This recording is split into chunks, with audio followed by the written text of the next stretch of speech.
আমার কলকাতা নিউজ, কথা হবে সামনাসামনি।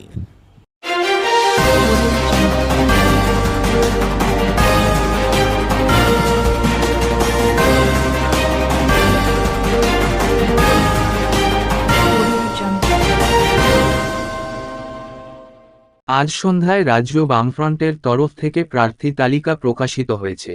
হুগলি লোকসভা কেন্দ্রে বামফ্রন্ট মনোনীত সিপিআইএম প্রার্থী মনোদীপ ঘোষের নামে শিলমোহর দিয়েছে রাজ্য নেতৃত্ব।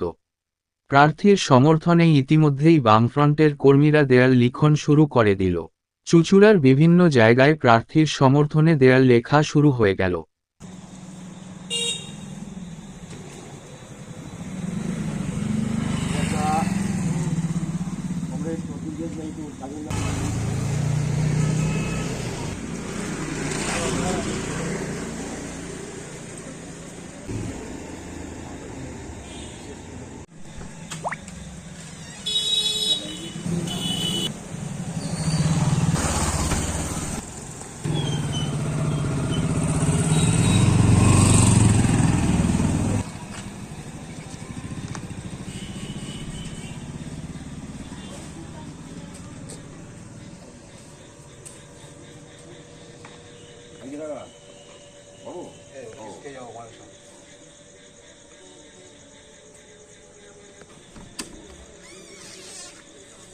যে বামফ্রন্টের তরফ থেকে হুগলি লোকসভা কেন্দ্রে মনোদীপ ঘোষের নাম প্রস্তাবিত করেছে, কি বলবেন? এখন ইতিমধ্যে দেখা যাচ্ছে দেওয়াল লেখা শুরু হয়ে গেছে, কি বলবেন?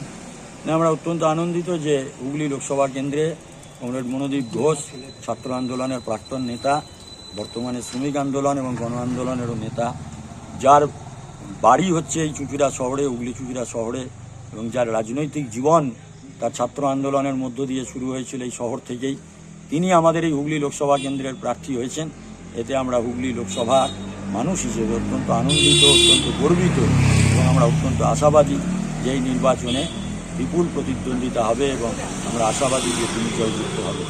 একদিকে দেখা যাচ্ছে তৃণমূলের রচনা বন্দ্যোপাধ্যায়, অন্যদিকে বিজেপির লকেট চট্টোপাধ্যায়, দুই অভিনেত্রীর সঙ্গে মনোদীপ ঘোষের লড়াই, কতটা আশাবাদী আপনারা? আমরা অত্যন্ত আশাবাদী। তার কারণ হচ্ছে একজন অভিনেত্রী লকেট চট্টোপাধ্যায়, তাকে মানুষ নির্বাচিত করেছিলেন 5 বছর আগে, এবং এই 5 বছরে যে সময়কালের মধ্যে আমরা করোনার মতন ভয়াবহ পরিস্থিতি আমরা অতিক্রম করেছি, তার ভূমিকা আমরা দেখেছি।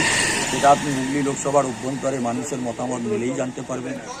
আর আরেকজন যিনি তৃণমূল কংগ্রেসের যিনি প্রার্থী হয়েছেন, ব্রিগেড প্যারেড গ্রাউন্ডের সমাবেশ থেকে তার নাম প্রার্থী হিসেবে ঘোষিত হবার পর তার প্রথম প্রতিক্রিয়া ছিল যে হুগলি লোকসভা কেন্দ্রের মানুষ নাকি ভাগ্যবান তাকে প্রার্থী পেয়ে। এই সংসদীয় কেন্দ্রে বিজয় মোদকের মতো প্রবাদপ্রতিম স্বাধীনতা সংগ্রামী কমিউনিস্ট আন্দোলনের অন্যতম মহান নেতা কমরেড বিজয় মোদক, কমরেড রূপচাঁদ পাল, তারা হচ্ছে এইখান থেকে নির্বাচিত হয়েছেন বারে বারে, বছরের পর বছর, এবং সংসদে তারা গৌরবোজ্জ্বল ভূমিকা রেখে এসেছেন। সেখানে একজন প্রার্থী তিনি বলছেন তৃণমূলের যে মানুষ নাকি ভাগ্যবান তাকে প্রার্থী হিসেবে পেয়ে। নিশ্চয়ই মানুষ বিচার করবেন, এবং নিশ্চয়ই মানুষ বিচার করে তার দৈনন্দিন অভিজ্ঞতার মধ্য দিয়েই আগামী নির্বাচনে তাদের যে মতামত, সেই মতামত তারা জ্ঞাপন করবেন বামপন্থীদের পক্ষে। আমার কলকাতা নিউজ, কথা হবে সামনাসামনি।